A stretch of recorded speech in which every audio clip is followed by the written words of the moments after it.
자요 이제 채권법이에요. 채권법 모두에서 10문제가 나와요. 보통 이제 가끔 민청이나 채권이 9문제가 나올 때가 있어요. 그럼 9문제가 나오면 물권법이 15문제가 나오는 거예요. 알겠죠? 그래서 여러분요, 채권하고 물권을 딱 합하면 20문제, 24문제예요. 자, 지금부터 보도록 하겠습니다. 계약금은 별도의 약정이 없는 한, 여기서 중요한 것은 아무런 약정이 없을 때 해약금으로 보는 거예요. 알겠죠? 해약금. 해약금 뭐죠?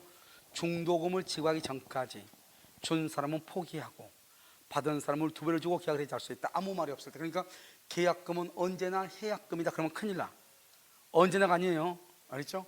일단 기억을 맞아. 그래서 다 기억이 있네요. 2번, 매수인이 이행기 전에 중도금을 지급했죠. 봐봐요. 우리가요, 이행기가 언제냐? 이행기가 3월 5일인데요. 이행기 전에요, 3월 2일 날 중도금을 지급했다 이 말이죠. 그럼 원래 이행기 때 중도금을 지급해야 되지만 그 전에 지급했죠? 그래도 그때부터 뭐로 본다? 이행기로 보자. 이행기. 그래서 매도인은 특별한 사정이 없는 한 계약금의 배액을 상환하여 계약을 해지할 수 있다 없다? 없다. 더 이상 없죠? 그래서 그때부터 중도금으로 보니까 이렇게요. 매도인이 계약금의 배액을 상환하여 계약을 해지하는 경우 그 이행에 제공을 하면은, 그러면 족하고 매수인이 이를 수령하지 않더라도 공탁할 필요가 있다 없다? 없죠. 왜요? 우리가 해약금에서 계약을 해지하는 것을 이걸 형성권이라고 하는 거예요. 그럼 형성권은 뭐다? 형성권은 일방적 의사표시예요. 일방적 의사표시. 일방적으로 의사를 표시한다 이 말이죠. 그 말은 상대방의 동의가 필요가 없다 이 말이죠. 일방적이니까 상대방의 동의가 필요가 없는 거예요. 그래서요, 우리가 계약금의 배액을 제공해서 계약을 해지하면 끝나는 것이고, 이를 수령하지 않는다 해가지고 뭘 할 수 없다? 공탁할 필요는 없다 이 말이죠. 공탁. 알겠죠? 수령하지 않는다 해서 공탁할 필요는 없다 이렇게 얘기하는 거예요. 무슨 말인지 아시겠죠? 그래서 여러분요, 여기서 보시면 지금 1번하고 2번하고 3번하고 다 맞는 거죠? 기억, 니은, 티귿 이렇게. 그리고 보통 여러분요, 우리가 여기 계약금은 한 번도 안 나온 적이 없다 이렇게 보시면 돼. 그래서 우리가 매매에서는 보통 2문제에서 3문제가 나오는데, 일단 한 문제는 계약금이 무조건 나오고, 그다음에 담보책임 이렇게요. 자, 66번은요, 요약자 값과 그다음에 을은 낙약자는 병을 수익자로 했죠. 제3자량 계약이죠. 1번 대가관계. 여러분 대가관계가 누구하고죠? 대가관계가 누구하고 값하고 누구하고? 병하고죠. 그래서 요약자와 수익자죠. 그럼 요약자와 수익자 관계는 제3자를 위한 계약에 영향을 미친다, 미치지 않는다? 미치지 않죠. 여기 기본관계가 뭐라고 하죠? 기본관계를 무슨 관계를 한다? 보상관계라고 한다고 그랬죠. 최근에 배웠죠 우리가. 대가관계의 부존재를 이유로 자신이 기본관계에 기하여 을에게 보답하는 채무의 이행을 말 수 없다? 거부할 수 없다. 그래서 거부할 수 없으니까 갑하고 여기 을하고 이렇게 병하고 이렇게 되어 있잖아요. 무슨 말인지 알겠죠? 그러면 이 갑과 을 보상관계 뭐라고 한다? 기본관계라고 하고요, 갑하고 병을 뭐라고 한다? 대가관계 이렇게 얘기하는 거잖아요. 무슨 말인지 알겠죠? 그래서 이 갑하고 요약자하고 수익자 대가관계의 부존재는 갑하고 을하고 병에게 아무런 영향을 미치는 것이 아니기 때문에요, 요약자는 낙약자의 청구를 거부하지 못하고 낙약자는 수익자에게 이행을 거부할 수가 있다 없다? 없다 이 말이죠. 그래서 을에게 부담하는, 갑이 을에게 부담하는 채무의 이행을 거부할 수 없다 이 말이죠. 알겠죠? 그래서 이 갑하고 병하고를 대가관계라고 하는 거죠. 2번 갑하고 을하고는 뭐다? 기본관계죠. 갑하고 을하고의 계약이 해제가 되죠. 그러면 우리가 해제를 하게 되면 원상회복을 하죠. 원상회복. 이 원상회복 의무는 누구하고 한다? 갑하고 을하고 해야 된다. 여기 병은요, 계약의 당사자도 아니다. 당사자가 아니죠. 따라서 을이 병에게 급부한 것이 있다 하더라도 병을 상대로 반환을 말 수 없다, 청구할 수 없다 이 말이죠. 병은 계약의 당사자가 아니기 때문에 무효 취소 해제나 그로 인한 부당 이득과 원상회복 원상회복은 갑과 을 사이에 해야지 수익자인 병에게 청구할 수가 없다 이런 말이죠. 3번은요, 병이 수익의 의사를 표시했죠. 그러면 제3자의 권리가 발생하죠. 자, 수익의 의사를 표시했는데 을의 채무불이행이 있죠. 을의 채무불이행이 있으면 두 가지죠.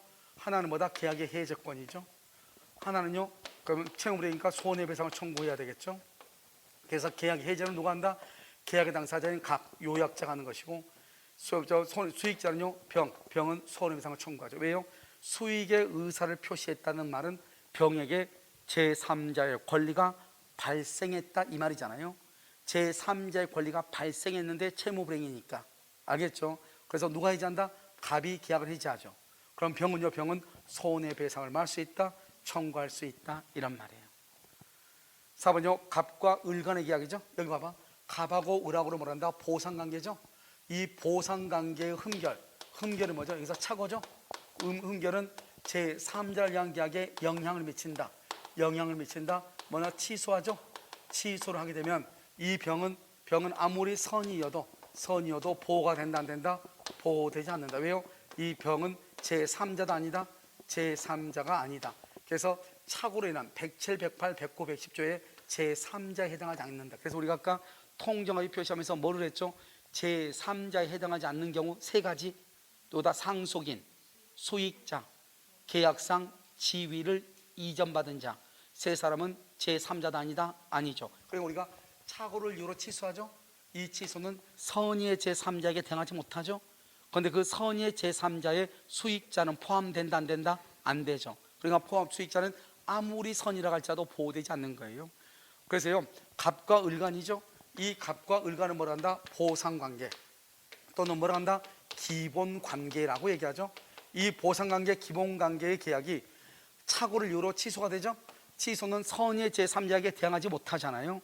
그런데요, 여기서 병은 차후 취소로서 대항할 수 없는 제3자의 범위에 속한다, 속하지 않는다? 속하지 아니한다. 병은 제3자도 아니다? 아니다 이런 말이죠. 제3자가 아니다. 자, 정답 몇 번이다? 또 있어요. 5번 있어요. 자, 수익의 의사를 표시한 병은, 그럼 수익의 의사를 표시했죠? 낙약자 을에게 직접 이행을 청구해. 직접 이행을 청구해. 알겠죠? 직접 이행을 말할 수 있다, 청구할 수 있다. 직접 이행을 청구할 수 있다. 이렇게.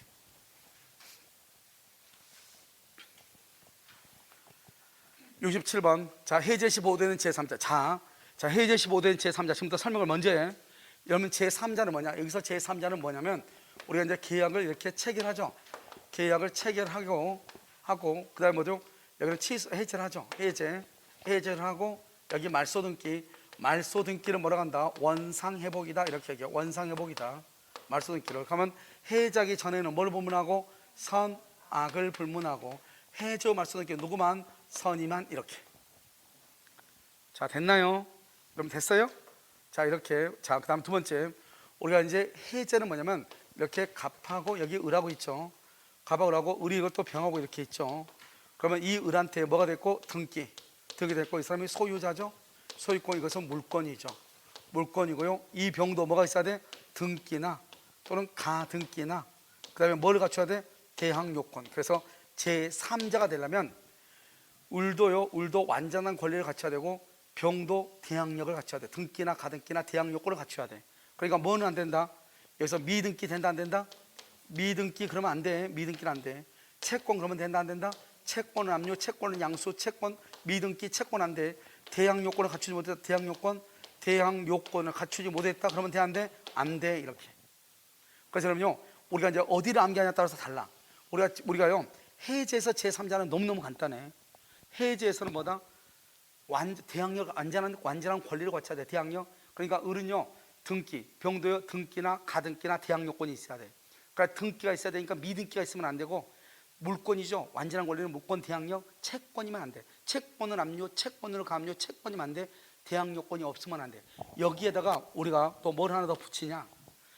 우리가요, 우리 시험에 지금 연속 나온 것이 뭐냐면 이런 거예요. 갑하고 을하고 토지에 대해서 계약을 했어. 1번 토지에 대해서. 그래가지고 을이 여기다가 건물을 지었어. 2번 을이 건물을 지었어. 3번요, 병한테 이 사람이 팔아먹었어.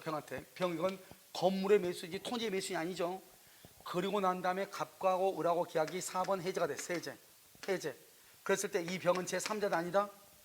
아까 우리 뭐라고 얘기했어? 토지하고 건물은 별개의 부동산이다. 이러면요, 4시간 딱 지금 지나니까요, 맛이 확 가버려요. 한순간에. 알겠죠?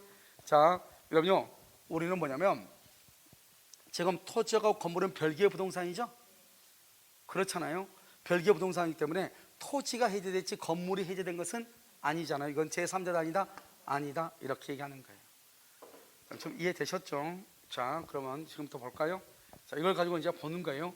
그래서 우리가 항상 해제하기 전이냐 후냐, 알겠죠? 자, 보시면 1번 계약 해제 전이네요. 해제 전은 신경 쓰지 마. 뭐를 불문한다? 선악 불문하고 보호된다. 선악 불문하고. 그 계약서 뭐를요? 채권을 양수. 내가 뭐가 안 된다고 했어? 뭐는 안 된다고 했어? 제3자가 채권 안 된다고 그랬죠? 채권은 양수. 그러니까 제3자가 아닌 거예요. 아주 간단하죠. 자, 2번 매매계약에 의하여 매수인 명의로 이전 등기된 부동산은 뭐라고? 매수인 앞으로 뭐가 됐어? 을 앞으로 등기됐네. 등기. 그것을 뭐라고 해서 해제 전이네. 해제 전은 뭐를 법문하고? 선악을 법문하고. 뭘 했어? 가압류. 이런 가압류도 등기. 압류나 가압류는 등기하는 거예요. 이 병이죠. 병도 등기가 돼 있죠. 그러니까 등기니까 보호되죠. 등기 대항력권. 시작. 등기가 등기 대항력권. 시작. 등기 대항력권. 알았죠? 이게 제3자야. 그걸 하기 싫으면 뭐를 남기하면 돼? 채권 미등기 대항력권이 없는 경우. 알겠죠? 그 다음에 자, 이것은 해제 전 계약상에 뭐를 압류해서 뭐를? 채권 그러면 안 돼. 여기도 채권 안 된다고. 채권 압류 안 된다고. 그래서 얘 안 되고 얘 안 된다고. 그럼 제3자에 해당하지 않는 것은 기억하고 들으시고, 제3자는 니은이다. 니은 들어간 건 틀렸다. 니은 들어간 건 틀렸어. 그래서 기억하고 디귿이다. 알겠죠? 니은 들어가면 무조건 다 틀려. 여러분 됐나요 지금? 그럼 거기다 하나 더 써. 토지 매매 계약이 해제된 경우. 토지 매매 계약이 해제된 경우. 토지 매매 계약이 해제된 경우 건물 매수인은 제3자X. 토지 매매 계약이 해제된 경우 건물 매수인은 제3자 X. 이렇게 제3자가 아니다 이 말이에요. 아시겠죠? 자, 그 다음에 자 68번 합의해제. 시험에 잘 나오죠. 합의해제도 지금 최근에요 계속 나오고 있죠. 합의해제가. 자, 합의해제할 때 원상회복에 관하여 반드시 약정해야 되는 것은 아니다. 이렇게 되어 있죠. 우리가 합의를 할 때는 어떻게 하죠? 합의해제는 당사자는 합의에 따라서 달라지는 것이죠. 알겠죠? 그래서 합의에 따라서 달라지는 것이고, 2번 계약이 합의해제될 때 다른 약정이 없는 한 합의해제. 합의란 말은 무슨 말이 아니죠? 채무불이행이 아니죠. 채무불이행이라는 말이 나올 수가 없어. 합의에서는. 알겠죠? 그러니까 손해배상을 청구할 수가 있다 없다? 없다. 채무불이행이 없으니까. 그래서 합의해제는 두 가지가 없어. 채무불이행이 없으니까 손해배상이 없다. 그 다음에 우리가 원상회복할 때는 뭐라죠? 원상회복할 때 받은 것이 금전일 때는 받은 날부터 뭐를 가산한다? 이자를 가산하죠. 그런데 합의해제는 합의 내용에 따르기 때문에 이자 가산 의무가 있다 없다? 없죠. 또 여기서 뭐다? 이자 가산 의무가 없다. 이렇게. 합의해지. 재밌는 말이죠. 자, 여기 봐봐. 우리 여기 봐. 우리가 여러분 해제하고 해지하고 다르다고 몇 번 얘기했죠. 자, 2월 1일 3월 1일 여기 해지가 있고 해제가 있어. 완전히 다르죠. 여러분요, 해지는 뭐예요? 해지 2월 1일이죠. 해지는 뭐? 해지는 오늘부터 장래 무효가 돼. 장래 무효가 돼. 해제는요 처음부터. 그래서 소급해서 무효가 돼. 해제는 완전히 다르죠. 해제는 소급해서 무효가 되니까 어떻게 돼요? 여기서 받았던 건 다 어떻게 해야 돼? 돌려줘야 되죠. 기이행은 이미 받은 것은요 반환해야 돼. 반환. 미이행 아직 안 돌려줬어. 그것은 아직 주지 않는 건 줄 필요가 있어 없어? 줄 필요가 없죠. 이행할 필요가 없다 이 말이죠. 알겠죠? 여기가 다 무효니까. 여기서 여기까지 다 무효니까 여기서 여기까지 해지하니까 여기서부터 무효니까 돌려줘야 되겠죠. 그런데 해지는 오늘부터 무효죠. 오늘부터 무효니까 오늘까지는 뭐가 된다? 유효죠. 유효니까 받은 거 돌려줄 필요가 있어 없어? 없죠. 기이행은 유효니까 반환할 필요가 없죠. 반환할 필요 없고, 미이행 못 받은 것은 뭘 해야 돼? 청구해야지. 청구. 알겠죠? 돌려달라고 해야죠. 유효니까. 여러분요 임대차 계약을 체결했어. 3개월 살고 있는데 월세를 2번 안 냈어. 나가라고 그랬어. 나가라고 하면 월세 한 달 받은 거 돌려줘. 내가 가져. 여러분 집주인 안 돼봤어? 월세 안 줘봤어요? 이 사람이 내가 우리 집에 월세 살다가 월세 안 내고 월세를 안 내 그냥 내가 나가라고 그랬어. 한 달간 받고 두 달간 못 받았어. 한 달간 받은 거 내가 돌려줘. 내가 가져. 내가 갔죠. 그러니까 반환 안 해. 해지니까 못 받은 거 두 달은 받아. 그냥 가라고 그래. 받아야죠. 그건 청구한다 이 말이죠. 알겠죠? 그러니까 봐봐, 이것을 뭐라 한다? 이것을 청산 의무라고 그래요. 이걸 뭐라 한다? 원상 회복 의무라고 그래요. 원상 회복 의무. 자, 이제 여기서 이제 끝나는 것이에요. 여기는 기이행이고 미이행이죠. 야, 기이행은 반환하지 않는다잖아요. 유효니까. 그러니까 유효니까 반환하지 않으니까 받은, 우리가 반환할 때, 여기 반환할 때 받은 것이 금전일 때는 받은 날부터 뭐를 가산한다? 이자를 가산하는데, 여기는 반환한다 안 한다? 안 하죠. 그러니까 이자를 가산할 필요가 있어 없어? 없죠. 왜? 반환하지 않으니까. 반환할 때 이자까지 주라 이 말 아니에요. 가산이란 것은. 알겠죠? 그러니까 반환하지 않으니까 받은 날부터 이자를 가산, 그러면 아니죠. 알겠죠? 틀렸다 이 말이에요. 자, 그럼 3월은요, 계약의 합의 해제가 란 청약에 대해서 상대방이, 봐봐, 내가 합의 해제한다고 청약했는데 뭘 해서 변경을 가한 승낙이죠. 이런 변경을 가한 승낙을 뭐라고 얘기해요? 새로운 청약이지 뭐예요. 새로운 청약이다. 그래서 이것은 승낙이다 아니다? 아니죠. 합의가 된다, 합의 해제가 된다 안 된다? 안 되죠. 그래서 청약은 효력을 잃는다 이렇게. 합의 해제 경우도 법정 해제와 마찬가지로 제3자의 권리를 해하지 못하죠. 우리가요, 해제는 세 가지가 있어. 세 가지. 해제는 모두 몇 가지가 있다? 세 가지가 있는데, 이 중에서 우리가 공통적인 것이 뭐냐, 이걸 찾아봐. 지금부터 합의 해제, 약정 해제, 법정 해제예요. 자, 이 세 가지의 공통적인 것은 뭐냐? 공통은 뭐냐면 소급해서 무효가 돼. 어느 것이나 소급해서 무효. 두 번째 공통적인 건 뭐냐? 제3자의 권리를 해하지 못한다. 제3자 권리를 해하지 못하는 게 세 가지의 공통이에요. 합의든 약정이든 법정이든, 알겠죠? 소급해서 무효이고 제3자의 권리를 해하지 못해요. 됐죠? 그 다음에 여기요, 합의하고 약정하고요. 합의하고 약정은 이것은 뭐다? 채무불이행이 아니에요. 채무불이행이 아니니까 손해배상이라는 것이 있어요 없어요? 손해배상 책임이 없어요. 이렇게 됐죠? 그 다음에 해적권이죠. 해적권은 뭐다? 이것은 형성권이에요. 형성권. 그래서 일방적 의사표시예요. 그래서 이것은요, 만약에 해제하게 되면 소급해서 무효가 되죠. 받은 것이 금전일 때는 받은 날부터 뭐를 가산해요? 이자를 가산해. 이자를 가산해. 해적권이니까. 이것은 뭐다? 이것은 단독행위죠. 단독이고요. 합의는 계약이에요. 계약. 그러니까 이건 합의는 계약이고 해적권은 단독행위예요. 그 다음에 여기 법정이죠. 법정은요, 채무불이행으로 해제하는 걸 법정해제예요. 이때는 별도로 뭐를 청구할 수 있다? 손해배상을 청구하는 거예요. 그래서 여기에 이제 합의해제, 약정해제, 법정해제를 우리가 이제 편명적으로 딱 구별하는 거예요. 그러니까 여기 합의하고 약정은 채무불이행 아니니까 손해배상 청구 못하고, 법정은 채무불이행이니까 손해배상을 청구하고, 그 다음에 약정해제하고 법정해제는 해적권 행사, 단독행위로서 소급해서 무효가 되고, 그 다음에 받은 날부터 이자를 가산하고, 합의해제는 계약이니까 당사자의 계약의 내용에 따르는 것이에요. 그렇죠? 그런데 이 세 가지 공통적인 것은 소급해서 무효이고 제3자의 권리를 해하지 못한다. 이렇게. 소급해서 무효이고 제3자의 권리를 해하지 못한다. 이것은 세 개가 다 공통이야. 알겠죠? 내가 지금 이러면 이해됐어요? 아시겠죠? 이것을 얘기해.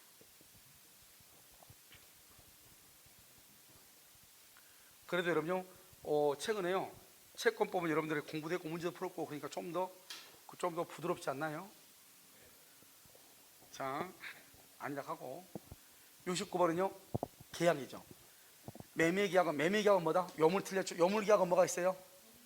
현상광고, 대물계약, 대물변제, 계약금 계약, 보증금 계약, 현대계보조, 현상광고, 대물변제, 계약금 계약, 보증금 계약, 현대계보 이렇게. 자, 2번 매매계약은 뭐죠? 유상쌍무, 무슨 계약? 낙성분료식 계약이다. 자, 쌍무계약에는 뭐가 있어요?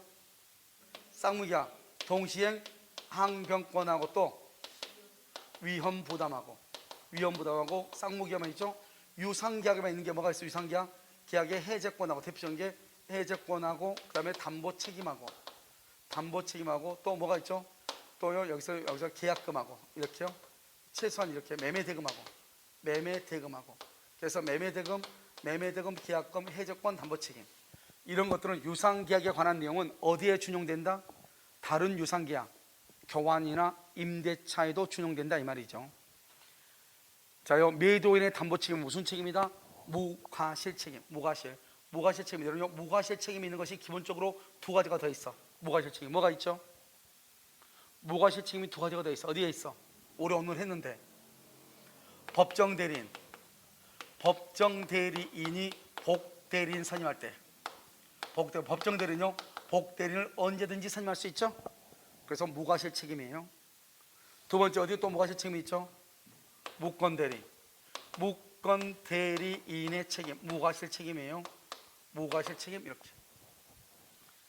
그 다음에 또 어떤 책임이 있죠? 하나 더 있긴 있어. 어디가 있어? 무단전대에서 임차인의 책임은요 그것은 무과실 책임이랑 마찬가지예요. 알겠죠? 이렇게. 그래서 무과실 책임은 매도인의 담보 책임하고 그 다음에 법정 대리인이 복대리인을 선임한 경우 그 다음에 무권 대리인의 책임 무단전대에서 그 다음에 임차인의 책임 이런 거예요. 자, 그러면 여기서 또 한 가지 또 몇 가지 봐야 돼. 여기서 보면 이제 또 뭐를 볼 수 있냐? 여기서 이 매도인의 담보 책임은 뭐를 담보 책임이라고 하죠? 매도인의 담보 책임은 대금 감액청권, 그다음에 계약 해제권, 그다음에 손해배상 청권이 있죠. 그다음에 또 뭐가 있다? 우리가요 저당권 행사에서 뭐가 있냐? 출제비용 상환청구권, 출제비용 상환청구권. 또 뭐가 있죠? 종류물에서는 뭐가 있다? 하자 없는 물건을 청구, 다른 말로 뭐라고 한다? 완전물 급부 청구가 있죠. 완전물 청구. 그런데 하자 담보 책임이 아닌 것이 있어. 하자 담보 책임이 아닌 거, 담보 책임이 아닌 것이 있어. 그것을 뭐한다? 하자 보수 청구에 하자 보수 청구권. 이 하자 보수 청구권은 이것은 수급인의 담보 책임이야. 수급인의 담보 책임이다 이 말이죠. 그래서 하자 보수. 우리가 생각했을 때 하자가 있으니까 하자 보수, 그런 거 있는 것 같잖아요. 하자 보수라는 것은 여러분들이 건축업자한테 건물을 건축해 달라고 했을 때 그때 나온 게 바로 하자 보수 청구라고 하는 거예요. 무슨 말이겠죠? 그러니까 뭐가 없다? 하자 보수 청구권은 수급인의 담보 책임이지 매도인의 담보 책임이 아니다 이 말이죠. 그 다음에 여기가 지금 무슨 책임이라고 그랬죠? 무과실이죠. 무과실에도 매수인의 잘못을 뭐한다? 잘못을 참작해서 손해배상을 한다.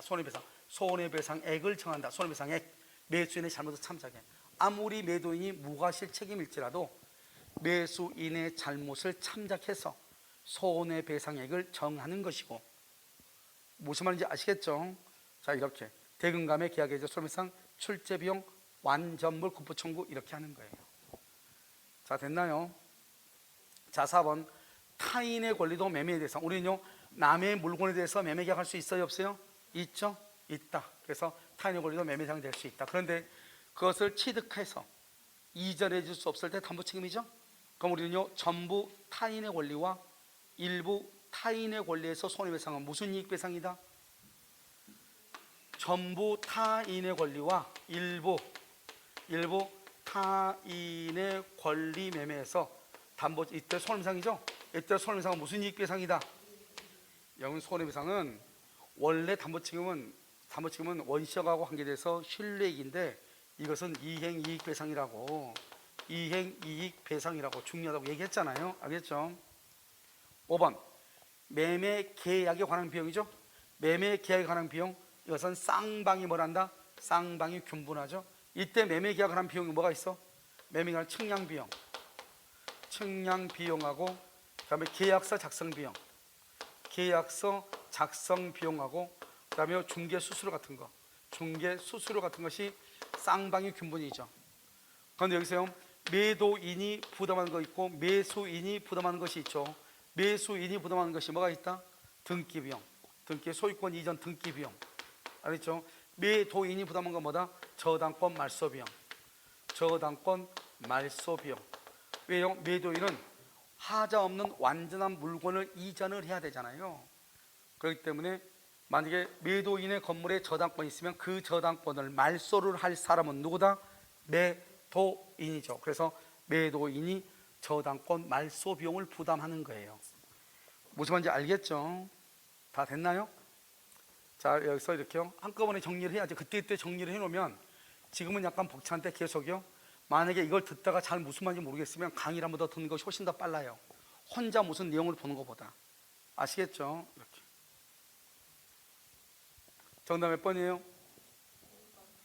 1번. 자, 70번은요. 갑은 그 소유 X 토지에 대해서 을과 매매 계약을 체결했다. 자, 그리고 지금 매매가 지금 세 문제 나오고 있죠. X 토지가 인도되지 않고 여기서 문제. 여기 봐봐. 우리가 이제 과실이죠. 과실은 매도인이 있고 여기 매수인이 있죠. 가장 대표적인 게 뭐다? 인도지, 인도. 인도하기 전에는 누구? 매도인. 인도하고 후고 난 후는 누구? 매수인. 난 여기서 잔금을 지급했다. 잔금을 미리서 지급했다. 잔금 지급 전까지는 매도인. 잔금 지급 후는 누구? 매수인. 잔금을 늦게 줬다. 잔금을 늦게. 그러면요, 인도 받으면 매수인. 인도 받은 날부터 잔금 날짜까지 뭐도 줘야 된다? 이자도 줘야 된다. 이렇게 매도인한테. 그래서 여기요, 인도되지 않고 대금도 완제되지 않았다. 그러면 인도되지 않고 인도되지 않으면 매도인이죠. 아직 잔금 안 줬으니까 누구다? 매도인이다. 누구한테 간다? 매도인. 그래서 인도되지 않고 대금도 완제되지 않은 경우 특별한 사정이 없는 을은요 손해상을 청구할 수가 있다. 여기 누구죠? 갑은 그 소유 X 토지에 대해서 을과 계약을 했죠. 그러니까 X 토지가 지금 인도되지 않고 대금도 안 되지 않았다. 여기까지 그러면요 갑이 과실을 수취해요. 갑이 과실을 수취하는 거예요. 알겠죠? 그래서 을은 인도 의무 지체로 인한 손해배상을 인도 의무 지체로 손해배상을 청구할 수가 있어 없어? 없죠. 인도하기 전에는 누가 가지니까? 매도인이 과실을 수취하니까. 2번 을이 대금 지급을 거절할 정당한 사유가 있다. 정당한 사유 알겠죠? 제3자가 권리를 주장한다 이 말이죠. X 토지를 미리 인도받았다. 미리 인도 알겠죠? 대금에 대한 이자를 지급할 의무는 없다 이렇게 돼 있나요? 여러분 대금 지급할 정당한 사유가 있더라도 인도받았죠. 인도받으면 이 사람은 과실 수취하죠. 그럼 인도받은 날부터 뭐를 지급한다? 대금에 대한 이자를 지급한다 이런 말이죠. X 토지가 인도되지 않았다. 그러면 인도되지 않았다 그럼 누구? 매도인이죠. 을이 잔금 지급을 지체한다. 그래서 갑은 잔대금의 이자 상당의 손해배상을 청구할 수 있다 없다? 없다. 왜요? 자기는 그 대신에 이자를 받는 대신에 뭐를 수취하니까? 과실을 수취하니까. 4번 X 토지를 아직 인도받지 못한 을이 미리 등기는 필요 없다. 등기는 필요 없어. 매매 대금을 완지하지 않았죠. 등기는 받았는데 과실은 여전히 누구한테 간다? 누구한테 간다? 매도인에게 간다. 매도인. 그래서 이 사람이 뭐를 넘겨받았다? 을이요 미리 소유권 이전 등기를 격려받았다 이 말이죠. 등기를 격려받았죠. 등기를 격려받았으니까 과실은 누구한테 간다? 갑에게 기속한다. 아시겠죠? 갑에게. 5번 X 토지가 인도되지 않았다. 대금이 완제됐다. 완제됐죠? 인도가 중요한 시간 완제죠. 완제는 누가 간다? 그러면 그 후 그래서 특별한 사유가 없는 한 X 토지에서 발생한 과실은 누구한테 간다? 완제가 됐으니까 누구한테 간다? 매수인에게 을에게 간다. 을에게. 지금 여기 누구한테 간다? 갑에게 간다. 갑에게 간다. 그러면 된다 안 된다? 안 된다. 누구한테 간다? 을에 간다. 뭐가 있으니까 잔금이 완제됐죠? 완제된 이후에는 누구한테? 매수인. 알죠? 인도가 중요한 것이 아니다. 그냥 여기를 보라고. 여기가 등기죠. 등기는 관계없다. 몇 번 얘기했어? 등기는 관계없다. 왜요? 여러분요 등기가 된 땅에서 배가 잘 열린다고 해서 등기가 안 된 땅에서 잘 열린다고 그랬어. 안 된 땅에서 더 빨리 열고 더 잘 열려 쪽팔리니까 등기 안 됐으니까. 알겠죠? 그러니까 등기가 되든 말든 관계없이 땅에서는 과실이 열린다 이 말이죠. 그러니까 등기하고 과실은 관계가 있어요 없어요? 없다 이런 말이에요. 관계가 없어요. 아시겠죠? 그래서 중요한 것은 뭐다? 인도냐 완제냐 완납이냐 이게 딱 기준이에요. 여기는 지금 보면 완납했다고 했죠. 완납했죠. 완납했으면 그때부터 누구다? 매수인이고 그 전까지 누구다? 매도인이죠. 갑이죠. 그부터는 매수인이고. 그런데 특별한 사정이 없는 한 갑이 다 틀렸죠. 알겠죠? 여기는요 등기 필요 없어. 잔금 인도 안 했죠. 그럼 무조건 누구다? 매도인 갑이다. 인도되지 않았죠. 잔금 지급 지체하고 있죠. 을이. 그럼 잔금 안 줬죠. 인도되지 않았죠. 그럼 누구다? 매도인이다. 여기요 인도 받았죠. 인도 받으면 누구다? 매수인. 그럼 매수인이 인도 받을 때부터 뭐를 지급한다? 이자를 지급한다. 알겠죠? 그런데요 여기 보면 여기 정당한 사유가 있는 경우 그랬죠. 정당한 사유. 정당한 사유. 이 정당한 사유라고 하면서 뭘 얘기한다? 항변권을 얘기하는데요. 항변권이라고 이러면 유치권이 있죠. 항변권하고 유치권이 있으면은 물건을 만약에 타인의 물건을 뭐한다? 점유하죠. 점유해도 이것은 불법이다 아니다? 불법 행위가 아니죠. 그러니까 손해배상 책임이 있다 없다? 손해배상 책임이 없다 이 말이죠. 알겠죠? 그래서 동시행 항변권이나 유치권에 의해서 점유한 것을 적법이라고 하는 거예요. 그러니까 항변권에 기한 것을 뭐다? 여기용 정당한 사유가 있다 이렇게 얘기해. 정당한 사유가 있다. 알겠죠? 여기 정당한 사유. 이것은 을이 대금 지급을 거절할 뭐가 있다? 정당한 사유가 있는 경우 이렇게 됐죠? 이때 정당한 사유는 항변권. 우리는요 형법에서 이러면 정당한 사유는 뭐죠? 가장 많이 들어봤죠? 정당방위. 정당방위 들어봤죠? 정당방위로 사람을 살해해도 살인죄가 성립한다 안 한다? 안 하죠. 우리는 민법에서는요 타인의 물건을 점유하거나 그러면 인도받거나 그러면 안 되죠. 아무런 권한 없이요. 그런데 설령 그렇다 하더라도 문제가 안 되는 것이 있다. 두 가지. 동시행 항변권에 기한 경우, 또 한 가지는 유치권에 기한 경우. 그런 것을 뭐가 있다? 정당한 이유가 있다고 한다. 그런 정당한 이유는 적법이다 불법이다? 적법이다. 적법. 알겠죠? 그러니까 이자 등을 가산할 필요가 있다 없다? 없다. 알겠죠? 정답 몇 번이에요? 5번. 이렇게 5번.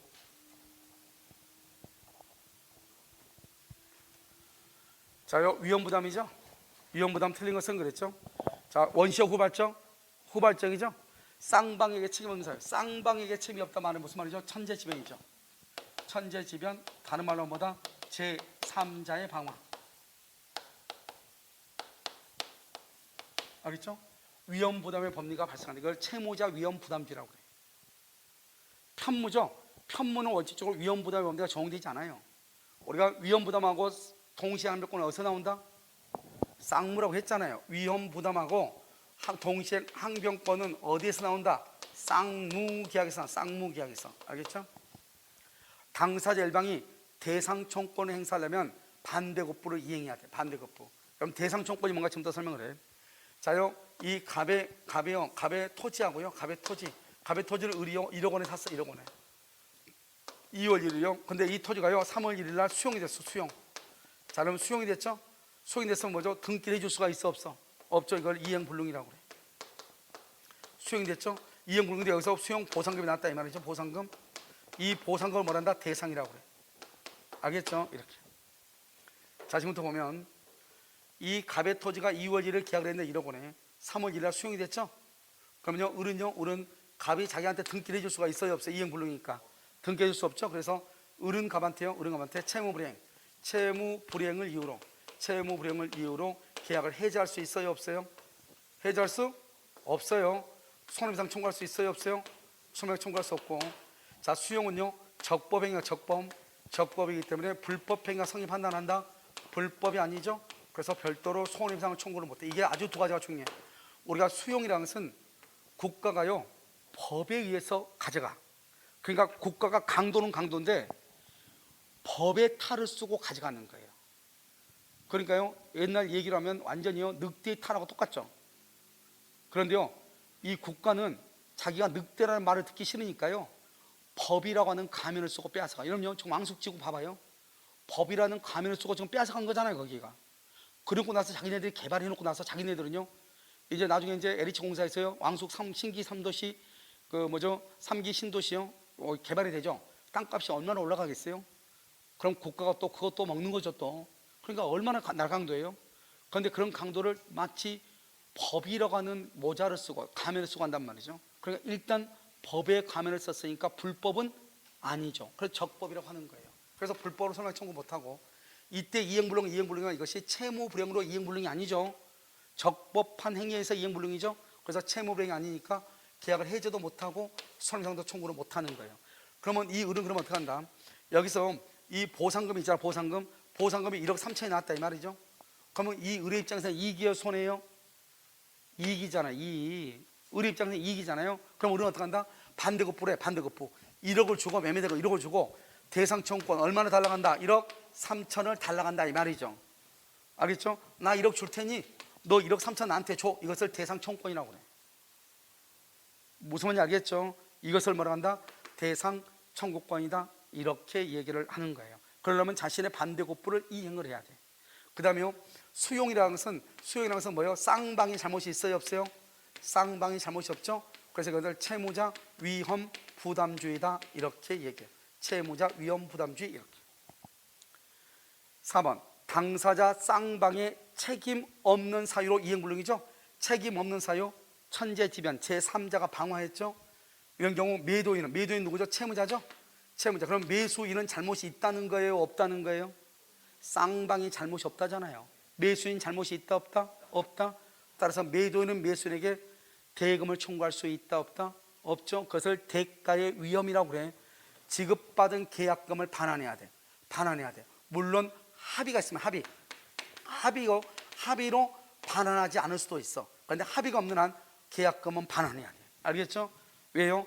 쌍방이 잘못이 없으니까 이것은요 채무자가 대가의 위험, 대가를 청구를 못하죠. 반대 급부의 위험을 부담하니까 이렇게. 자 그럼 봐 우리가 여러분요 위험 부담에서 제일 중요한 게 뭐예요? 위험 부담은 무엇을 위험 부담이라고 하냐? 아주 간단해. 갑하고 을하고 이렇게 계약을 했는데 계약을 체결하고 난 다음에 건물이 멸실되고 없죠. 건물이 멸실됐으니까 이 을은 뭐예요? 매수인이죠. 그럼 매수인은 뭐예요? 채권자죠. 매수인 채권자. 이 사람은요 건물이 지금 있어 없어? 없죠. 그러니까요 을은 갑에게요 을은 등기를 청구할 수 있어요 없어요? 등기를 청구할 수 없죠. 2번 갑은요 등기 의무가 있어 없어? 없죠. 왜요? 건물이 없는데 어떻게 등기라고 등기 의무가 있고 등기를 청구해요? 그러니까 이 사람은 건물이 없어지니까 을은 갑한테 등기를 못 받죠. 이것을 우리는 뭐란다? 물건의 위험이다 이렇게 얘기해요. 물건의 위험 이렇게. 그런데 문제는요 여기서요 이 갑이 뭐죠? 매도인이죠. 이 매도인을 뭐란다? 채무자라고 그래. 매도인은 채무자. 이 매도인이 매수인한테 대금을 청구할 수 있느냐 없느냐 이 말이죠. 그러니까 건물은 없어졌는데 갑이 을한테 대금을 청구한다 그러면 누가 손해요? 을이 손해이고, 청구를 못한다 그러면 누가 손해요? 갑이 손해죠. 왜? 돈도 못 받고 건물만 없어졌으니까. 그러니까 을이 손해죠. 을을 뭐란다? 매수인 채권자죠. 이걸 채권자 위험 부담주의라고 그러고, 갑은 매도인 채무자죠. 이것을 채무자 위험 부담주의다 이렇게 얘기해요. 그러니까 위험 부담이라는 것은 일단 건물이 멸실되고 없는데 대금을 받을 수 있느냐 없느냐, 돈을 줘야 되느냐 안 줘도 되느냐, 이런 문제라고. 알겠죠? 그러니까 당연히 잘못이 없으니까, 을이 잘못이 없으니까 갑은 을한테 돈을 줘야죠. 뭐죠? 돈을 청구를 못하죠. 받은 계약금은 돌려줘야 되죠. 우리 민법은 채무자 위험 부담, 1번이 바로 채무자 위험 부담주의. 알겠죠? 그래서 우리 민법은 채무자 위험 부담주의다 이렇게. 70번 정답 몇 번이에요? 4번이요? 자, 72번은요 부동산 매매죠. 지금 매매 계약서 몇 개가 나오는 거 문제가? 30회는요 문제가 되게 많이 났나 봐요. 자요 1번은요 매매 등기와 동시에 환매 특약 등기가 경유했다. 이런 봐봐. 가장 중요한 것은 매매 등기와 환매 특약의 등기가 경료된 이후 부동산 매수인은 그로부터 다시 매수한 제3자에 대해서 환매 특약의 등기 사실을 들어 등기 이행을 거절할 수가 있다 없다? 없다. 이러면요 우리가 환매라고 하는 것은 몇 년 안에 다시 사오는 거죠? 5년 안에 다시 사오는 거죠? 이 건물이요 5억짜리죠? 5억짜리 을하고 얼마예요? 2억 원에 매매를 하죠? 매매를 하면서 을 앞으로요 집을 넘겨주고 등기를 넘겨주죠. 그럼 을이 소유자가 되고, 을은요 이 여기서부터 과실 월세를 받아 먹죠. 그 다음에 2억 원에 대해서 갑은 을한테 매매 대금이니까 이자를 준다 안 준다? 안 주죠. 그래서 이자하고 과실을 만 것이다 상계한 것으로 보는 거죠. 그 다음에 이 갑은 5억짜리 2억 원에 팔았는데 부동산의 경우는 몇 년 안에? 5년 안에 다시 사오는 거죠. 다시 사와. 이것을 뭐란다? 환매라고 얘기하는 것이죠. 환매. 그런데 재미있는 말은 지금 여기서요 우리가 환매는 여기 1번 갑이죠. 갑이요 이걸 을한테 팔아. 을한테 팔면서 다시요 2, 1 그래가지고 여기 갑이요 갑 앞으로 다시 팔겠다 이 말이죠. 여기서 환매 특약의 등기를 해. 그래서 환매 기간을 정하고 환매 대금을 정해. 이렇게 환매 특약이 있으면 5년 안에 갑이 다시 사올 수 있다 이 말이죠. 그럼 어떻게 한다? 이 3번요, 이 을은 다시 이것을 3번 병한테 팔 수 있고, 병은요 4번 정한테 또 팔 수 있어요. 이렇게 정한테. 그럼 5번은요, 갑이 그러면 이제 5년째가 다 됐어.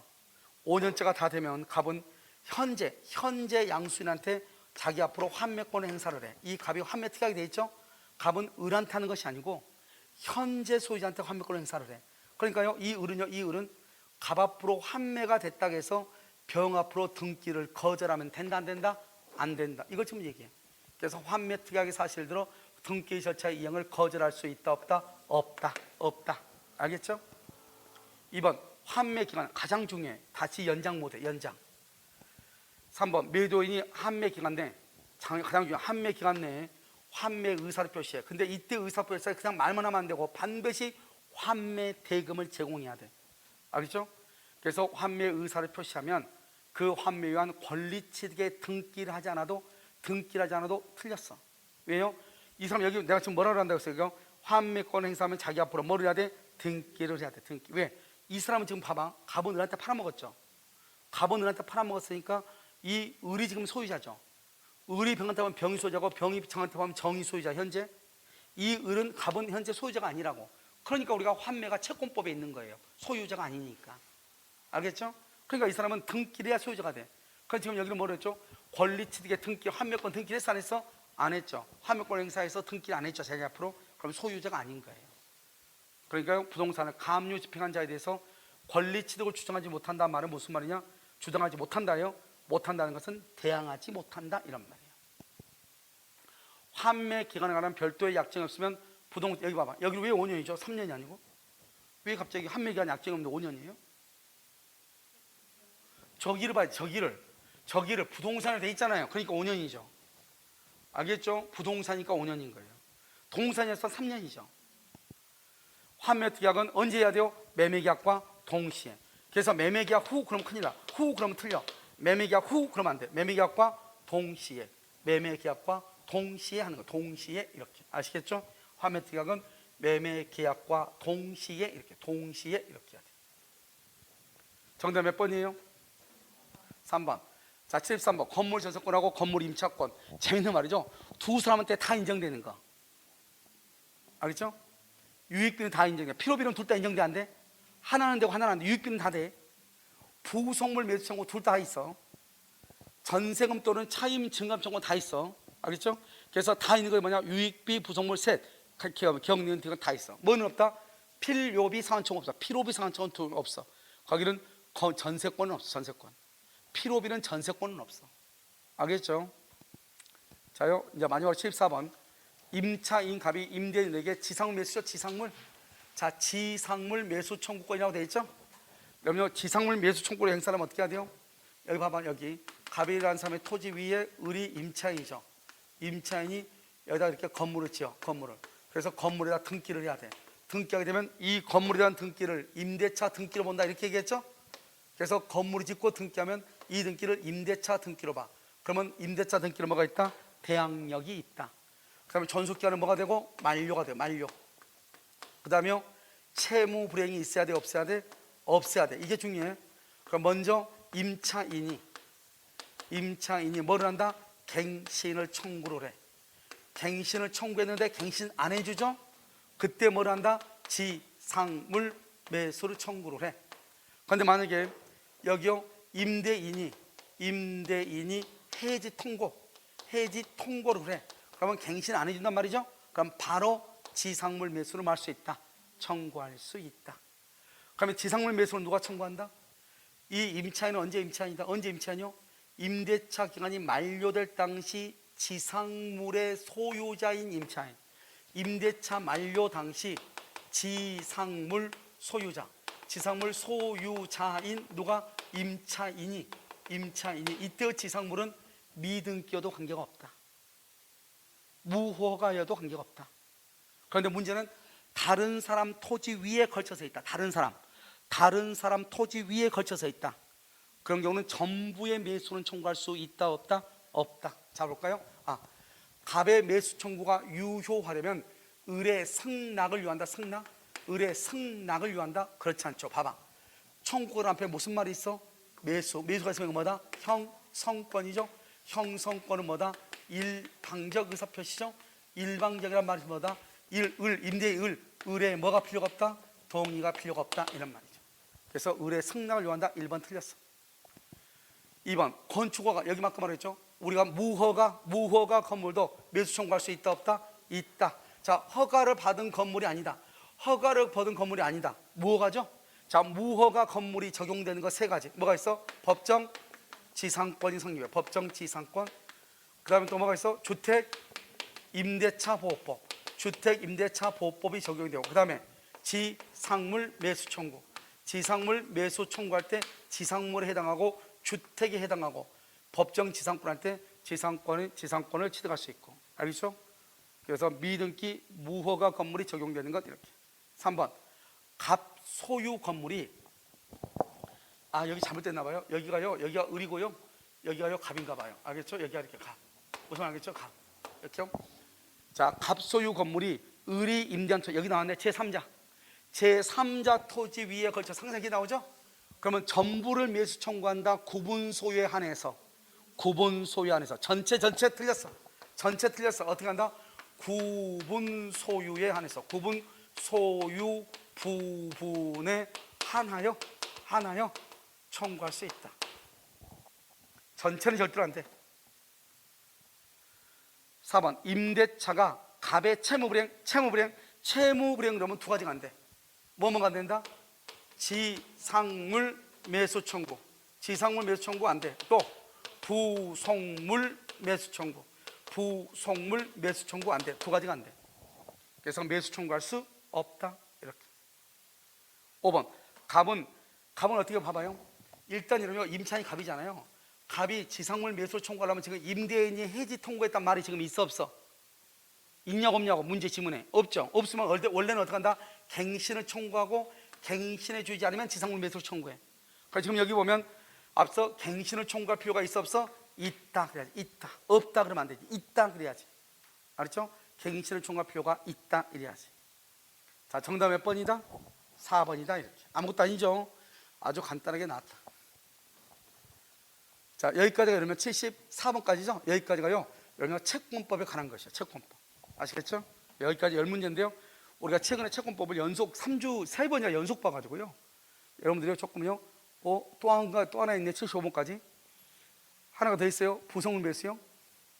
그러면 부속물 매수인데, 그러면요 특별법이 5개 문제가 나왔나 봐요. 이때요. 자, 보시죠. 그럼 상가가 아마 안 나왔나 같은데. 1번 토지 내지 건물의 임차인. 이러면요, 봐봐. 부속물량은 뭐냐? 지금부터 봐. 자, 부속물량은 뭐냐? 첫 번째 독립성이 있어야 돼. 두 번째요, 부합이 아니어야 돼. 그럼 세 번째는 구성 부분이 아니어야 돼. 그다음에 네 번째 건물의 일부가 되면 돼, 안 돼? 안 돼. 이것은요, 부속이라는 것은 건물 기타 공작물에, 토지는 안 돼. 토지는 안 되고, 그다음에 두 번째는요, 임대차가 종료가 돼야 돼. 만료가 아니고 임대차가 종료가 돼야 되고, 채무 불이행이 있어야 돼, 없어야 돼? 채무 불이행이 없어야 돼. 그다음에 반드시 임대인의 뭐가 있어야 돼? 동의나 임대인으로부터 뭐를 해야 돼? 매수를 해야 돼. 동의나 매수. 임대인의 동의를 얻어서 설치했든지 임대인한테 매수를 해야 돼. 토지는 안 돼. 왜?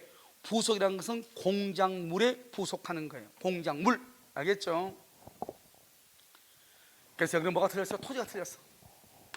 2번 임대인으로부터 매수해야 돼. 임대인으로부터 매수 또는 임대인의 동의를 얻어서 해야 돼. 적법한 전차인 누구냐? 동의 있는 전차인, 전대차. 전차인에도 인정이 돼. 이때도 마찬가지로 반드시 임대인의 동의를 얻어서 부속을 했거나, 또는요 임대인에게 매수를 해야 돼. 매수. 알겠죠? 또는 임대인의 동의를 얻어 임차인한테 매수하든지. 이를 인정하지 않는 약정으로 임차인한테 불리하죠? 임차인한테 불리하면 효력이 없어. 편면적 강행규정. 이것을 편면적 강행규정이다. 그러니까 임차인한테 유리하면 무효, 아니 유리하면 유효, 불리하면 무효. 편면적 강행규정이다. 이렇게. 그다음에 을이 오로지 임차인의 특수목적, 오로지 임차인의 특수목적, 이것을 뭐라 한다?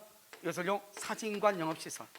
여러분요 사진관 영업시설에서 여러분요 조명시설, 조명시설 있잖아요. 이것은 다른 사람을 쓸 수가 없잖아요. 그러니까 이것은 부속물의 대상이 아닌 것이에요. 알죠? 임차인의 특수목적 그러면 안 돼요. 지금 됐나요?